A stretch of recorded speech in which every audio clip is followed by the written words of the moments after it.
What's up guys, welcome back to another video. Today we got for you 5 keys that must be included in your vertical jump training in order to see significant results. So hopefully you guys enjoy this video, hopefully it helps.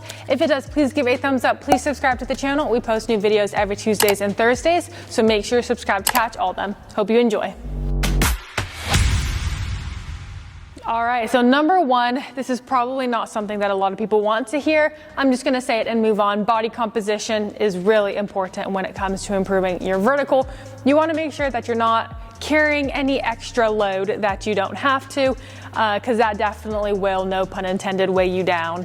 I just Spencer in the background.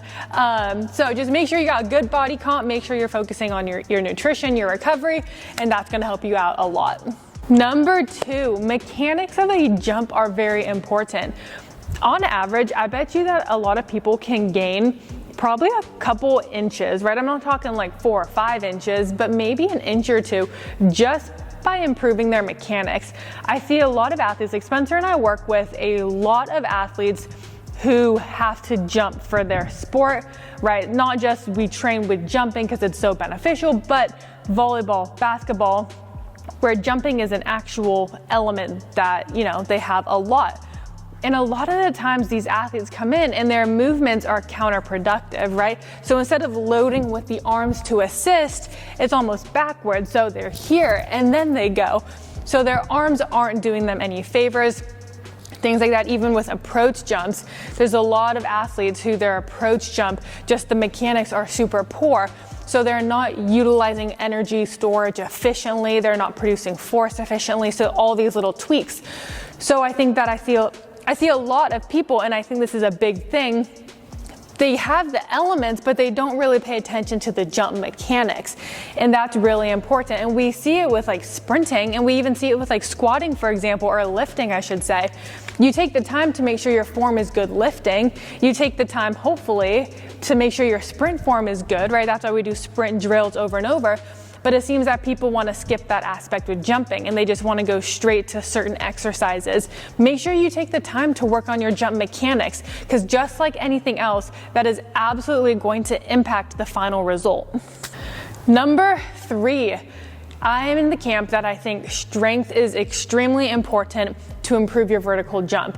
That being said, strength is important because we need to improve our ability to produce force. Not everybody has to be super strong to jump high, right? There's people who probably aren't the strongest yet, they can absolutely spring, but their ability to produce force is really high, especially to produce force at high speeds. For the average person, getting stronger is really going to help your capacity to train.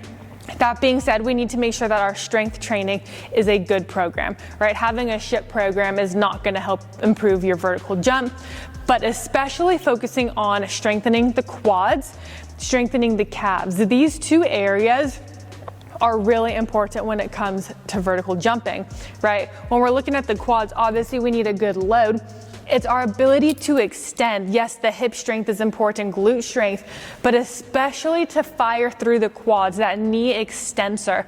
That is really important, being able to just put force into the ground. Same thing with calves.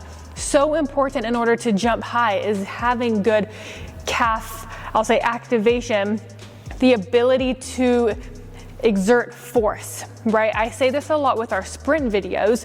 You're only as strong as your weakest link. So if you can produce a lot of force, but as you're going, it doesn't sustain through the calves and you have energy or force leak, that's not going to help you. So take the time to work on building up your muscles, right? Hit these heavy exercises because heavy movements also will help with your tendons, and that is an integral part of training. So make sure you are spending the time to focus on building up your strength, obviously in an applicable way to jumping, and that comes with having good programs, but make sure that you are building up your quads, building up your calves, getting all of these areas with the ability to produce a lot of force, and then you tie that in with your jump training and plyometrics, and that's where you're gonna see a huge jump.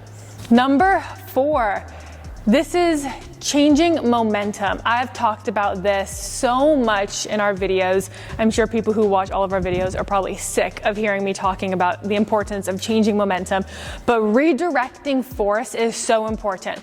We look at a vertical jump. Right here, we have the load, so that lengthening, that contraction, that transition phase at the bottom. All of those phases include force production, right? As I'm lengthening, I'm producing force as I'm pulling myself down. When I stop, I'm producing force to counteract that pull down, and then I'm producing force to pull myself up. So the better we are at utilizing force, at changing momentum, just redirecting force, the more energy utilization we have, right? So if I'm pulling myself down and stopping at the bottom, I want to be able to utilize all that energy that I had just created versus just a, pure force production jump. If I'm starting out at the bottom right here, or even doing like a seated box jump, for example, or a seated jump, you take out the load. So that's concentric force production, right? Just your ability to produce force, typically just, muscularly, is what's going to propel you. With a vertical jump, or even an approach jump, we need to be able to utilize the momentum, the speed, the velocity that we are carrying in and just redirect force. So with an approach jump, right, if I can take speed into it, then all I have to do is be really good at decelerating to just redirect. Right? I don't want to be slow, let energy dissipate, and then have to propel. Take that speed, get really good at utilizing and just changing momentum, so then you can just stop and you can pop up. Same thing with a vertical jump, right? Although I'm not going horizontal to vertical, I'm still going down and up. That's still a change of direction. And the best way we can change direction efficiently is by working at, number one, getting stronger so we can handle these forces, right? If I'm not strong in this lengthened position, I'm not going to be able to utilize the force I have created. So we really want to work on that. And then we want to work on a bunch of things like plyometrics, right? Like hurdle jumps are really good. Broad jumps, link them up. Things like this, multi-directional jumps as well. Teaching your body that ability to handle high forces at high speeds without letting energy dissipate. So we put all of this together and you're gonna get a really good product, being able to utilize forces that your body is creating to that final product. Number 5, and this arguably might be the most important, load management. There's always this idea that we want to do more and go heavier and push. But especially with something as nuanced as vertical jump or as improving a jump, same thing with sprinting. Sometimes it's less is more, right? Adaptation occurs during rest, not during work. That being said, you have to make sure you're getting your work in. You need consistent training sessions.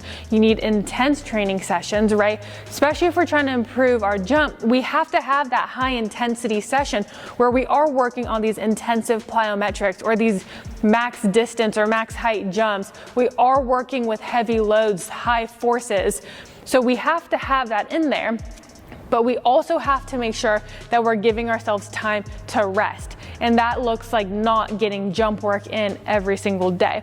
Even for myself, right?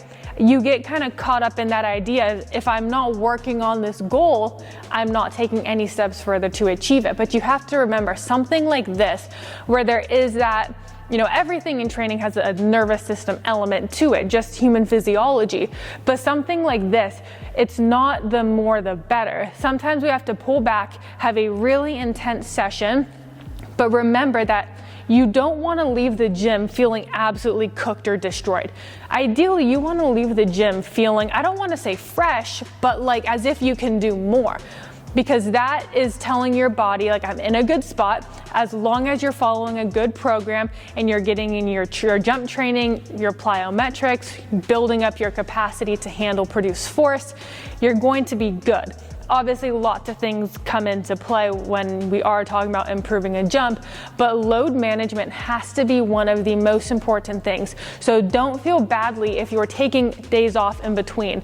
a day off here and not here and there, but a day off in between your jump sessions, sometimes even 2 days off in between, and you can work on other things, right? You can work on one of the days just like some coordination stuff. You can just work on some lower limb stuff, just building up your feet, working on, you know, whatever you want, upper body, for example, because building global strength is really important for jump training. Upper body is super important. Things like that. So you want to make sure that you are working on the mechanics, the coordination, but on these days where we are working hard on our jumps, having like more of that shock plyometric, that is taxing on the body. Whether you feel it or not, that is extremely taxing. When we're working with higher loads, it's extremely taxing. Even if we're not going high volume, because it's not necessarily about the volume, we need to take into consideration the nervous system effect, and we don't want to overtrain, right? I don't think it's as easy to overtrain as a lot of people, I think, are trying to scare athletes into. However, you do have to be cognizant of the goal you're trying to achieve. That being said, make sure you're taking some days off in between. Make sure you're getting good rest, good recovery, good nutrition. Hit it hard when you're hitting your workouts, and then we're gonna be good to go. So hopefully this helps. I know there's a lot of vertical jump stuff out there. These are just 5 keys. Make sure you are cognizant of these things if you are trying to improve your jump. So hopefully this helps. Hopefully you enjoy. Please give the video a thumbs up. Please subscribe. We'll see you in the next one.